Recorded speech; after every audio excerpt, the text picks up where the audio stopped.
ವಾಹನ ಸವಾರರಿಗೆ ಈಗ ಮತ್ತೊಮ್ಮೆ ಪೆಟ್ರೋಲ್ ಡೀಸೆಲ್ ಬೆಲೆಯಲ್ಲಿ ಏರಿಕೆಯಾಗಿ ಸಂಕಷ್ಟವನ್ನ ತಂದಿಡುವಂತಹ ಪರಿಸ್ಥಿತಿ ಮುಂದಾಗಿದೆ. ಪ್ರತಿ ಲೀಟರ್ ಪೆಟ್ರೋಲ್ ಡೀಸೆಲ್ ದರವನ್ನ 87 ಪೈಸೆ ಹಾಗೆಯೇ 91 ಪೈಸೆಯ ರೀತಿಯಲ್ಲಿ ಹೆಚ್ಚು ಮಾಡಿರುವಂತದ್ದು.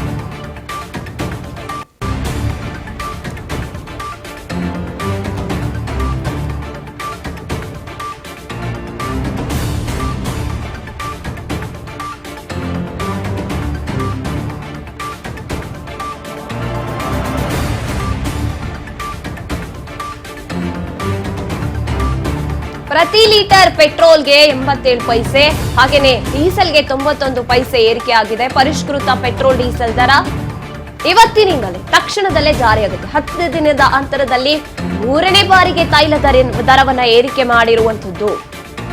ಕೊಲ್ಲಿ ಯುದ್ಧದ ಎಫೆಕ್ಟ್ ಈಗ ಭಾರತದಲ್ಲಿ ತೈಲ ಸ್ಫೋಟವನ್ನ ಉಂಟು ಮಾಡ್ತಾ ಇದೆ. ವಾಹನ ಸವಾರರಿಗೆ ಬೆಲೆ ಏರಿಕೆಯ ಶಾಕ್ ಮೇಲೆ ಶಾಕ್ ನೀಡ್ತಾ ಇರುವಂತದ್ದು. ಬೆಳಗ್ಗೆ ಬಂಕ್ಗಳ ಮುಂದೆ ಹೋಗಿ ಕೇಳ್ತಾರೆ ಪೆಟ್ರೋಲ್ ಡೀಸೆಲ್ ಬೆಲೆಯನ್ನ, ಜನ ಶಾಕ್ ಆಗಿದ್ದಾರೆ. ಅಯ್ಯೋ, ಮೊನ್ನೆ ತಾನೇ ಬೆಲೆ ಏರಿಕೆ ಆಗಿತ್ತು, ಈಗ ಮತ್ತೆ ಅದೇ ಬಿಸಿಯನ್ನ ಮುಟ್ಟಿಸ್ತಾ ಇದ್ದಾರೆ ಅಂತ. ಪ್ರತಿ ಲೀಟರ್ ಪೆಟ್ರೋಲ್ ಡೀಸೆಲ್ ಬೆಲೆಯಲ್ಲಿ ಏನು ಪ್ರಸ್ತುತವಾಗಿ ಬೆಲೆ ಏರಿಕೆಯನ್ನ ಮಾಡಿದ್ದಾರೆ. ಇದು 3ನೇ ಬಾರಿ 10 ದಿನದ ಅಂತರದಲ್ಲಿ ಒಂದು ಸಲ ಏಕಾಏಕಿಯಾಗಿ ₹3 ಬೆಲೆ ಏರಿಕೆ ಮಾಡಿದ್ರು. ಅಲ್ಲಿ ಸ್ವಲ್ಪ ಕೆಂಡಕಾರಿದ್ದಾಯ್ತು ಜನತೆ. ಆಯ್ತು, ಇನ್ಮೇಲೆ ಏನಾದ್ರೂ ಬೆಲೆ ಏರಿಕೆ ಮಾಡಿದ್ರೆ ಸ್ವಲ್ಪ ಕಡಿಮೆ ಮಾಡೋಣ ಅಂತ 90 ಪೈಸೆ ಈ ಕಡೆ ಪೆಟ್ರೋಲ್ ಡೀಸೆಲ್ ಎರಡಕ್ಕೂ ಕೂಡ ಹೆಚ್ಚು ಮಾಡಿದ್ರು. ಈಗ ಮತ್ತೊಮ್ಮೆ ಇವತ್ತು 87 ಪೈಸೆ ಪೆಟ್ರೋಲ್ಗೆ, 91 ಪೈಸೆ ಡೀಸೆಲ್ಗೆ ಬೆಲೆ ಏರಿಕೆ ಮಾಡಿರುವಂತದ್ದು. ಬೆಂಗಳೂರಿನಲ್ಲಿ ಪೆಟ್ರೋಲ್ ದರವನ್ನ ನೋಡ್ತಾ ಹೋದಾಗ ₹108.05 ಆಗಿದೆ. ಈಗ ನಿನ್ನೆ ₹107.16 ಇತ್ತು, ಇವತ್ತು ಜಾಸ್ತಿ ಆಗಿದೆ. 10 ದಿನದಲ್ಲಿ ₹5 ಏರಿಕೆ ಆಗಿದೆ. ಎಲ್ಲಾ ಸೇರಿಸಿದಾಗ ಬೆಂಗಳೂರಿನಲ್ಲಿ ಡೀಸೆಲ್ ದರ ಅಂತ ಬಂದಾಗ ₹95.99 ಆಗಿದೆ. ಭಾರಿ ಪ್ರಮಾಣದಲ್ಲಿ ಏರಿಕೆ ಆಗ್ತಾ ಇದೆ. ಪೆಟ್ರೋಲ್ ದರ 93 ಪೈಸೆ, ಡೀಸೆಲ್ ದರ 95 ಪೈಸೆ ಅನ್ನುವ ಮಟ್ಟಿನಲ್ಲಿ 10 ದಿನದ ಅಂತರದಲ್ಲಿ ಬೆಲೆ ಏರಿಕೆ ಆಗಿರುವಂಥದ್ದು. 3 ಸಲ ಬೆಲೆ ಏರಿಕೆ ಮಾಡಿದ್ದು.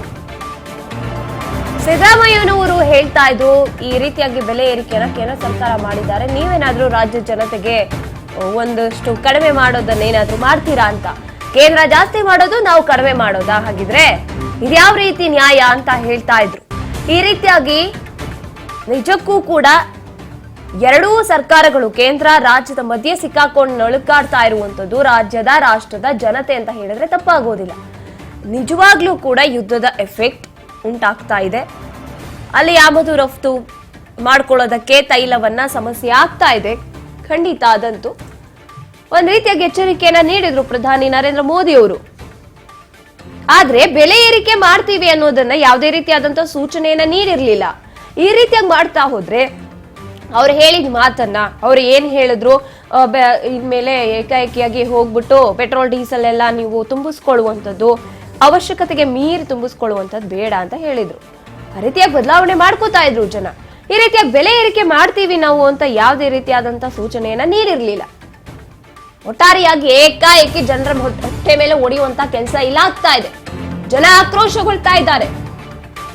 ದರ ಏರಿಕೆಯಿಂದ ಜೀವನ ನಡೆಸೋದು ಕಷ್ಟ ಆಗ್ತಿದೆ ಜನಕ್ಕೆ. ವಾಹನದಲ್ಲಿ ಸಂಚಾರ ಮಾಡೋಕೆ ಆಗದೆ ಇರುವಂತ ಪರಿಸ್ಥಿತಿ ನಿರ್ಮಾಣ ಆಗಿದೆ. ಸತತ ದರ ಏರಿಕೆ ಆದ್ರೆ ಜನ ಏನಾಗ್ಬೇಕಾಗಿದ್ರೆ ಪೆಟ್ರೋಲ್ ಡೀಸೆಲ್ ದರ ಏರಿಕೆಗೆ ಜನ ಕೆಂಡಕಾರ್ತಾ ಇದ್ದಾರೆ. ವಾಹನ ಸವಾರರು ಟ್ರಾನ್ಸ್ಪೋರ್ಟೇಷನ್ ಅನ್ನುವಂಥದ್ದು ಎಷ್ಟು ಅತಿ ಮುಖ್ಯ. ಎಲ್ಲರೂ ಕೂಡ ಡಿಪೆಂಡ್ ಆಗಿರುವಂತ ಒಂದು ಫೀಲ್ಡ್ ಅಂತ ಹೇಳಿದ್ರೆ ಅದು ಟ್ರಾನ್ಸ್ಪೋರ್ಟೇಷನ್ ಅಥವಾ ವಾಹನ ಸಂಚಾರ ಆದ್ರೆ ಜೀವನ ಸಂಚಾರ ಆಗುತ್ತೆ ಅನ್ನೋ ರೀತಿಯಾಗಿ ಇರುವಂಥದ್ದು. ಈ ರೀತಿಯಾಗಿ ಹೊಟ್ಟೆ ಮೇಲೆ ಹೊಡಿತಾ ಇದ್ರೆ ಮುಂದೆ ಏನಾಗ್ಬೇಕು ಅಂತ ನಳ್ಳಾಡ್ತಿದ್ದಾರೆ ಜನ, ಆಕ್ರೋಶಗೊಳ್ತಿದ್ದಾರೆ. ಈ ಬಗ್ಗೆ ಹೆಚ್ಚಿನ ಮಾಹಿತಿಯನ್ನ ನಮ್ಮ ಪ್ರತಿನಿಧಿ ವಿನುತಾ ನೀಡ್ತಾರೆ. ವಿನುತಾ, ಈಗ ಸತತ 10 ದಿನದಲ್ಲಿ 3ನೇ ಸಲ ಬೆಲೆ ಏರಿಕೆ ಆಗಿದೆ. ಏನ್ ಮಾಡಕ್ ಹುಟ್ಟಿದೆ ಕೇಂದ್ರ ಸರ್ಕಾರ, ಅಥವಾ ನಿಜಕ್ಕೂ ಇಲ್ಲಿ ಏನ್ ಆಗ್ತಾ ಇದೆ ಅಂತ? ಈ ಒಂದು ಭೀಕರ ಯುದ್ಧದ ಎಫೆಕ್ಟ್ ನಿಜವಾಗಿಯೂ ನಮ್ಮ ಭಾರತದ ನಾಗರಿಕರ ಮೇಲೆ ನೇರವಾಗಿ ಗೊತ್ತಾಗ್ತಾ ಇದೆ ಅಂತಾನೆ ಹೇಳ್ತಾ ಹೋಗ್ಬೋದು. ಯಾಕಂದ್ರೆ ದೇಶದ ಜನಸಾಮಾನ್ಯರಿಗೆ ಒಂದು ರೀತಿಯಲ್ಲಿ ತೈಲ ಕಂಪನಿಗಳ ಬೆಲೆ ಏರಿಕೆಯ ಶಾಕ್ ಮೇಲೆ ಶಾಕ್ ನೀಡ್ತಾ ಇರುವಂತದ್ದು. ಮತ್ತೊಮ್ಮೆ ಭಾರಿ ಪ್ರಮಾಣದಲ್ಲಿ ಇದೀಗ ತೈಲ ದರ ಏರಿಕೆಯ ಬಾಂಬ್ ಅನ್ನು ಕೂಡ ಸಿಡಿಸಿದೆ. ಕೇವಲ ಇದೇ 10 ದಿನಗಳ ಅಂತರದಲ್ಲಿ ಬರೋಬ್ಬರಿ 3ನೇ ಬಾರಿಗೆ ಇದೀಗ ಇಂಧನ ದರವನ್ನ ಪರಿಷ್ಕರಣೆಯನ್ನ ಮಾಡಲಾಗಿದ್ದು, ಪ್ರಸ್ತುತ ಪೆಟ್ರೋಲ್ ಮತ್ತು ಡೀಸೆಲ್ ದರಗಳನ್ನ ಹೈಕ್ ಮಾಡುವ ಜೊತೆಗೆ ಇಂದಿನಿಂದಲೇ ಕೂಡ ಜಾರಿ ಕೂಡ ಗೊಳಿಸ್ತಾ ಇರುವಂತದ್ದು.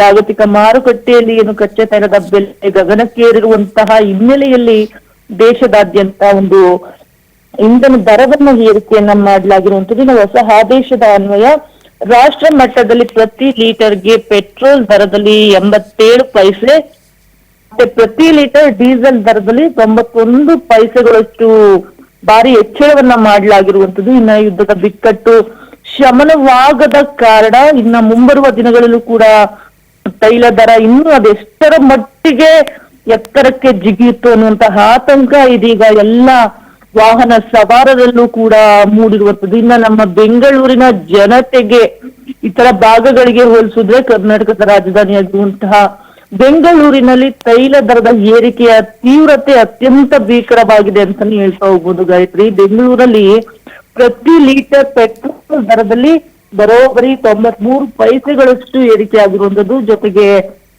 ಡೀಸೆಲ್ ದರದಲ್ಲಿ 95 ಪೈಸೆಯಷ್ಟು ಭಾರಿ ಪ್ರಮಾಣದಲ್ಲಿ ಹೆಚ್ಚಳ ಕೂಡ ಆಗಿರುವಂತದ್ದು.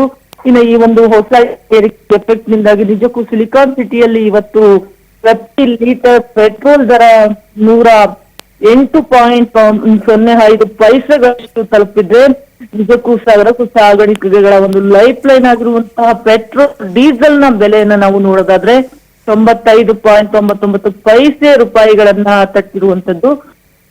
ಇನ್ನ ಇದರಿಂದಾಗಿ ನಿಜಕ್ಕೂ ಮಧ್ಯಮ ವರ್ಗದ ಜೀವನವೇ ಕಂಪ್ಲೀಟ್ ಉಲ್ಟಂ ಪಲ್ಟ ಆಗಿರುತ್ತದೆ. ಯಾಕಂದ್ರೆ ಪ್ರತಿಯೊಂದು ಮಧ್ಯಮ ವರ್ಗದ ಜನತೆ ನಿರ್ದಿಷ್ಟವಾಗಿ ಇಷ್ಟೇ ಬಜೆಟ್ ನಲ್ಲಿ ನಮ್ಮ ಜೀವನವನ್ನ ಸಾಗಿಸ್ಬೇಕು ಅನ್ನುವಂತಹ ಒಂದು ಬಜೆಟ್ ಆಧಾರವಾಗಿ ಜೀವನವನ್ನ ಮಾಡ್ತಾ ಇರ್ತಾರೆ. ಆದ್ರೆ ಈ ಒಂದು ಕೇವಲ 10 ದಿನಗಳಲ್ಲಿ ಈ ರೀತಿ 3 ಬಾರಿ ತೈಲ ದರಗಳನ್ನ ಶರವೇಗದಲ್ಲಿ ಹೆಚ್ಚಳವಾಗ್ತಿರೋದ್ರಿಂದ ಇಡೀ ದೇಶದ ಆರ್ಥಿಕತೆಯ ಮೇಲೆನೆ ಒಂದು ದುಷ್ಪರಿಣಾಮ ಬೀರಿದೆ ಅಂತಾನೆ ಹೇಳ್ತಾ ಹೋಗ್ಬೋದು. ಇನ್ನ ಡೀಸೆಲ್ ದರ ಒಂದು ಶತಕದ ಸಮೀಪ ಕೂಡ ಮುನ್ನುಗ್ತಾ ಇದೆ. ಇನ್ನ ಇಲ್ಲಿ ಹೇಗಾಗಿದೆ ಅಂದ್ರೆ ಒಂದಕ್ಕೊಂದು ಲಿಂಕ್ ಯಾವ ರೀತಿ ಇರುತ್ತೆ ಅನ್ನೋದಾದ್ರೆ ಪೆಟ್ರೋಲ್ ಡೀಸೆಲ್ ದರವನ್ನ ಏರಿಕೆ ಮಾಡಿದ್ರಿಂದ ಲಾರಿ ಮತ್ತು ಟೆಂಪೋಗಳು ಸೇರಿದಂತೆ ಏನು ದಿನನಿತ್ಯ ಬಳಕೆ ಮಾಡುವಂತ ವಸ್ತುಗಳಾಗಿರ್ಬೋದು ಅವುಗಳ ಮೂಲಕ ಸಾಗಾಣಿಕೆ ಆಗೋದ್ರಿಂದ ಅವುಗಳ ವಾಹನದ ದರ ಹೆಚ್ಚಾಗುತ್ತೆ.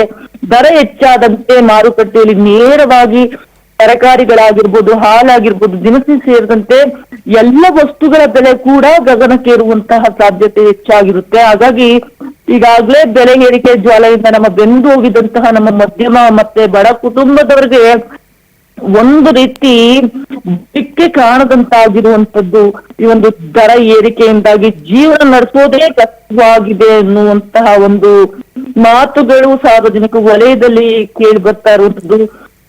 ವಾಹನದಲ್ಲಿ ಸಂಚಾರ ಮಾಡೋದಕ್ಕೂ ಕೂಡ ಅವರಿಗೆ ಆಗದೇ ಇರುವಂತಹ ಪರಿಸ್ಥಿತಿ ಇದೀಗ ಎದುರಾಗಿರುವಂತದ್ದು. ಪೆಟ್ರೋಲ್ ಡೀಸೆಲ್ ದರ ದಿನದಿಂದ ದಿನಕ್ಕೆ ಏರಿಕೆ ಆಗ್ತಾನೆ ಇದ್ರೆ ನಮ್ಮಂತ ಬಡ ವರ್ಗದ ಕುಟುಂಬದವರು, ಮಧ್ಯಮ ವರ್ಗದ ಕುಟುಂಬದವರು ನಿಜಕ್ಕೂ ಬದುಕೋಕೆ ಸಾಧ್ಯನಾ ಅನ್ನುವಂತಹ ಪ್ರಶ್ನೆ ಸಾರ್ವಜನಿಕ ವಲಯದಲ್ಲಿ ಮೂಡಿರುವಂತದ್ದು ಗಾಯತ್ರಿ. ಎಸ್ ವಿನಿತ, ಹಾಗೆ ನೋಡ್ತಾ ಹೋದಾಗ ಈಗ ಸತತ 3ನೇ ಬಾರಿ ಬೆಲೆ ಏರಿಕೆ ಮಾಡಿರುವಂತದ್ದು, ಇದರ ಉದ್ದೇಶ ಏನು? ಹಾಗಾದ್ರೆ ನಿಜವಾಗ್ಲೂ ಸ್ಟಾಕ್ ವಿಚಾರಕ್ಕೆ ಅಂತ ಬಂದಾಗ ಎಸ್ ಎಕ್ಸ್ಪೋರ್ಟ್ ಮಾಡ್ಕೊಳ್ಳೋದಕ್ಕೆ ನಮ್ಗೆ ಆಗ್ತಾ ಇಲ್ಲ, ಸ್ಟಾಕ್ ಇರ್ಲಿಲ್ವಾಗಿದ್ರೆ ನಿಜವಾಗ್ಲೂ ಕೂಡ ಅಂತ ಪ್ರಧಾನಿ ನರೇಂದ್ರ ಮೋದಿ ಅವರು ಈ ಬಗ್ಗೆ ಯಾಕೆ ಏನು ಹೇಳ್ತಾ ಇಲ್ಲ? ಯಾಕೆ ಬೆಲೆ ಏರಿಕೆ ಮಾಡ್ತಾ ಇದೀವಿ, ಇದ್ರ ಉದ್ದೇಶ ಏನು ಅನ್ನೋ ರೀತಿಯಾಗಿ ಯಾಕೇನು ಮಾತಾಡ್ತಿಲ್ಲ ಅಂತ. ಎಸ್ ಗಾಯತ್ರಿ, ಈ ವಿಚಾರಕ್ಕೆ ನಾವು ಉತ್ತರ ನೀಡೋದಕ್ಕಿಂತ ಸಾರ್ವಜನಿಕರು ಇದಕ್ಕೆ ತುಂಬಾ ಚೆನ್ನಾಗಿ ಒಂದ್ ರೀತಿಯಲ್ಲಿ ಉತ್ತರವನ್ನ ಕೊಡ್ತಾರೆ. ಅಂದ್ರೆ ಆ ಸಾರ್ವಜನಿಕ ವಲಯದಲ್ಲಿ ಕೇಳಿ ಬರ್ತಿರೋದು ಮಾತುಗಳನ್ನ ನಾವು ನೋಡ್ತಾ ಹೋದ್ರೆ ನಿಜಕ್ಕೂ ಅವರ ಆಕ್ರೋಶಕ್ಕೆ ಇದಕ್ಕಿಂತ ಉತ್ತಮ ಕಾರಣ ಇನ್ನೊಂದಿಲ್ಲ ಅಂತ. ಈಗ ಕೇವಲ ಪ್ರಧಾನಿಗಳು ನಮ್ಗೆ ಇಂಧನವನ್ನ ಉಳಿಸಿ ಮಿತವ್ಯಯವನ್ನ ಮಾಡಿ ಅಂತ ಹೇಳಿ ಜೊತೆಗೇನೆ ಈ ರೀತಿ ತೈಲ ಬೆಲೆಯನ್ನ ಏರಿಕೆ ಮಾಡಿ ಶಾಕ್ ಮೇಲೆ ಶಾಕನ್ನ ಕೊಡ್ತಾ ಇದ್ದಾರೆ.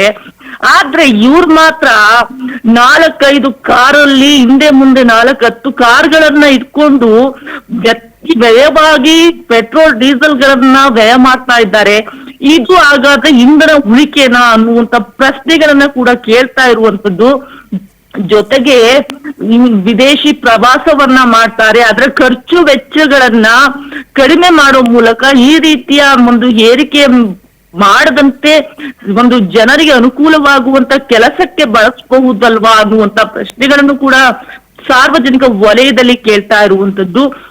ಈಗ ಇದೆಲ್ಲವನ್ನ ನಾವು ಗಮನಿಸ್ತಾ ಹೋದ್ರೆ ಪೆಟ್ರೋಲ್ ಡೀಸೆಲ್ ಏರಿಕೆಯ ಒಂದು ಮುನ್ಸೂಚನೆಯನ್ನ ಅವರು ಅವತ್ತು ಮಿತವಾಗಿ ಬಳಸಿ ಅನ್ನುವಂತಹ ಒಂದು ಹೇಳಿಕೆಯ ಮೂಲಕ ದೇಶಕ್ಕೆ ಕೊಟ್ರ ಅನ್ನುವಂಥದ್ದು ಇಲ್ಲಿ ಸ್ಪಷ್ಟವಾಗಿ ಗೋಚರವಾಗ್ತಾ ಇರುವಂತದ್ದು. Gayatri, yes, thank you Vinutha ನಿಮ್ಮೆಲ್ಲ ಮಾಹಿತಿಗಾಗಿ.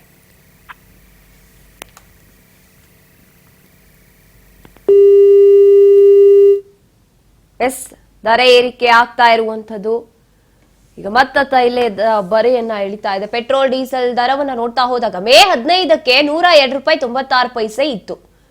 ಅಂದ್ರೆ ಅಲ್ಲಿ 3 ರೂಪಾಯಿ 25 ಪೈಸೆ ಏರಿಕೆ ಆಯ್ತು. ಇನ್ನು ಡೀಸೆಲ್ ವಿಚಾರಕ್ಕೆ ಅಂತ ಬಂದಾಗ 90 ರೂಪಾಯಿ 99 ಪೈಸೆ ಇತ್ತು. 3 ರೂಪಾಯಿ 11 ಪೈಸೆಯನ್ನ ಏರಿಕೆ ಮಾಡಿದ್ರು. ಮೇ 19ರಷ್ಟರಲ್ಲಿ 99 ಪೈಸೆ ಏರಿಕೆ ಮಾಡಿದ್ರು.